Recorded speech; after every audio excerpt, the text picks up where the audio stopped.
Hi everyone, today I'm going to show you how to make a God's eye. So all you need for this is 2 sticks and some twine, rope, thread, wool, whatever you have lying around the house. Now with this one here, I made it simply with 2 pencils and a piece of twine that was hanging around the house. With this one here, I used 2 wooden dowels. So I used wooden dowels like this, and I think this is actually a furniture cord is what I had, and it turned out quite nice. A lot of the time though with the God's eye, it's nice to have contrast colours. So for this one here, I used embroidery thread, which have beautiful colours in them. But if you don't have that, that's fine. This one here, you can make a brooch. I made this with nice silver, kind of silver and goldy coloured thread that I had. And you see the brooches here that I have, they are simply made with toothpicks. So if you have toothpicks, and what you might do if you have toothpicks and you're using toothpicks is maybe snip off the ends so they're not too sharp. I'll show you at the end. Then there was a couple of ones that I used that I put beads onto them, and they're quite nice. Also another thing that I used, which you could use, is some ribbon. So the ribbon came up quite nice, and that's literally little pieces of ribbon turned around in a God's eye and then beads put on the outer edges. So that can come up quite nice. So we cleared the decks here and we'll start off from scratch. And we have our 2 wooden dowels, or actually another thing I used was branches. So if you don't have dowels around the house, just go out and cut off 2 little thin pieces of branches, as long as they're solid enough, and all you're going to do is turn them into a cross shape and twist around. So we'll start with, let's clear it completely so that you can see well what I'm doing. Get your 2 wooden dowels or your sticks and line them up together and place them down like that. Now an easy way to find out the length of your dowels, you don't even need a ruler for this. So measure the length of your dowel, got it here, split this in 2, and this here will be the midpoint of your dowel. So the midpoint here, mark your midpoint so that you'll be working evenly on the sticks. So your midpoint is there, your midpoint is here. And once you have the midpoint, what you can do then is get your wool, and on the midpoint tie 2 knots. If you just tie 1 knot, it's going to slip off. So tie 2 knots around, and that secures the wool onto your sticks. Okay, so that's the first thing you do. Second thing, wrap that around 3 times. So 1, 2, 3. Now get your sticks and turn them into a cross like this, and wrap again in the cross way. So the opposite cross ways you're going to go.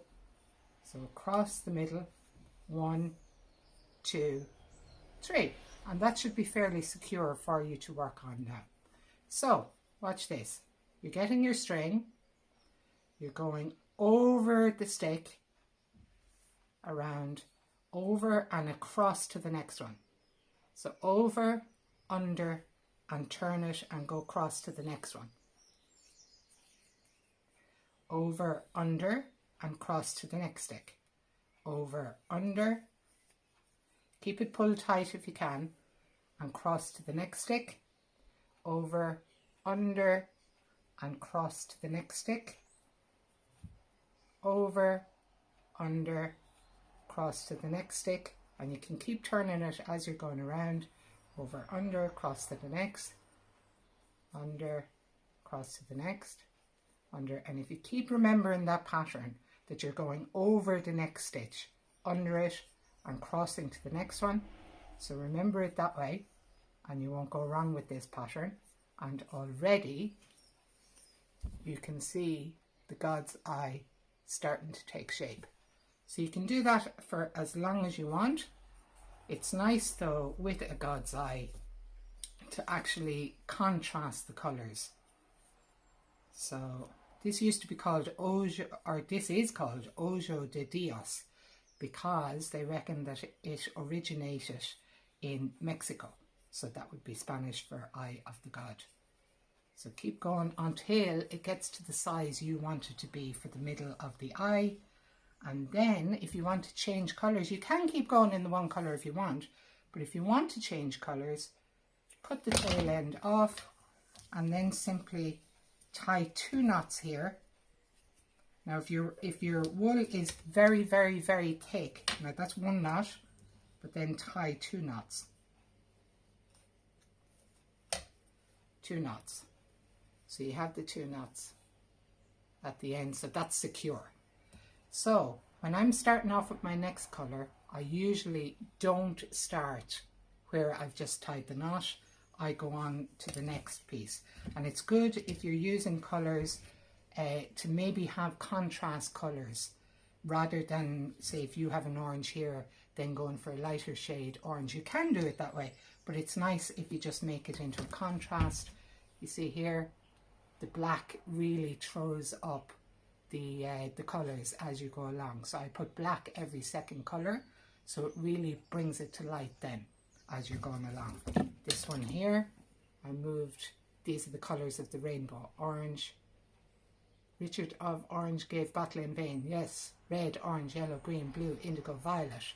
So that's how I learned it. I think there's a different rhyme for it nowadays, but that's what I learned with it. So then when you want to start off a new colour, get your next colour, and again, just to tie 2 knots, 1, 2, and keep going. You can tidy up all those knots at the end, or you can weave them in if you want to. So remember, you're going over, over, under, turn to the next one.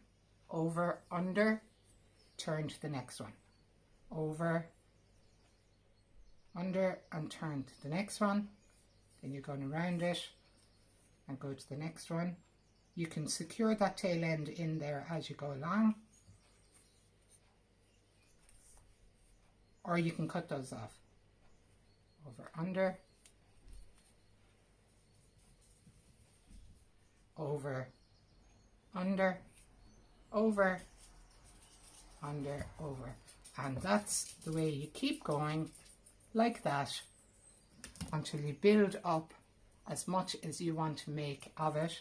You can keep going different colours if you want, or this one here, actually I stayed with the same colour the whole way through and it turned out very nice.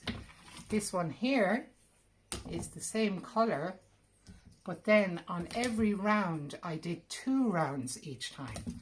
So what I did was, so you can play with these patterns.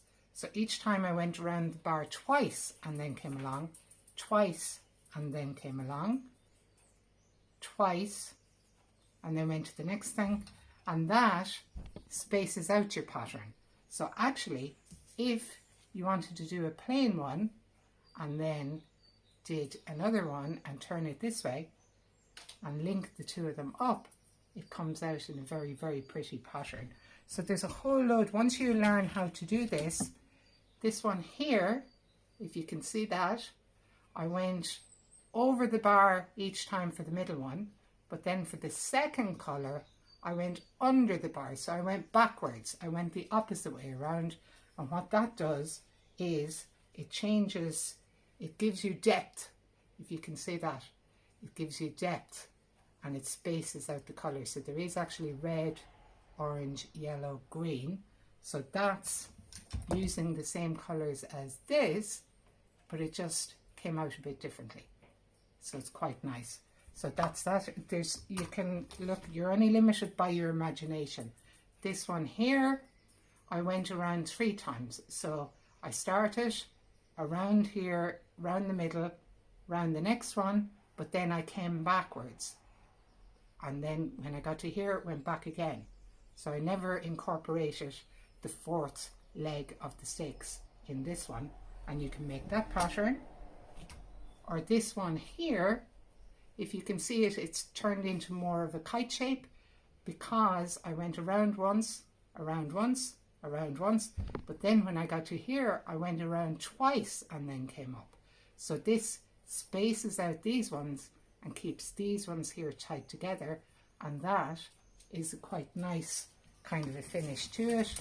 This is a similar one here, but I actually did the God's Eye in a different colour in the middle. And what else? Oh yeah, these nice little brooches. So you can do something like this. So that's a God's Eye in the middle, but then when I got up to here, I put a little toothpick and I created another God's Eye here. So it's all the same stick, except I put a toothpick on the 4 ends, and you come out with this pattern. So that's quite nice. Another thing you could do is you can do your God's Eye, put beads, then do another God's Eye, then put beads again, and do another God's Eye. And that can be a nice little brooch for yourself. So you're only limited by your imagination. Now the one thing I will say to you is, this one here, it did turn out beautiful and it's nice, but I use branches for this. The wooden dowels, they won't kind of bend, even if you go tightly. But if you go a bit too tightly with the branches, it might turn more into a bowl. But that's okay, because I can pretend that I did that on purpose. So if you follow that, find out how to do it and get used to that, then my next tutorial, I'll show you how to make a mandala. So you're using 2 God's Eyes to start off this one, and you're making, as you can see, there's 8 ends coming out. So this is actually 2 God's Eyes together. So my next tutorial will advance to this one. But just to show you one other thing is that I do a lot of basket weaving as well, and that with basket weaving, you normally, or you can do, so that would be the handle of your basket. You have 2 rings here, and you use a God's Eye to secure the basket in the first place. So a God's Eye can be useful for other things as well, aside from wall hangings. So if you enjoyed that, come back for the next tutorial and we'll move on to a mandala. Thank you.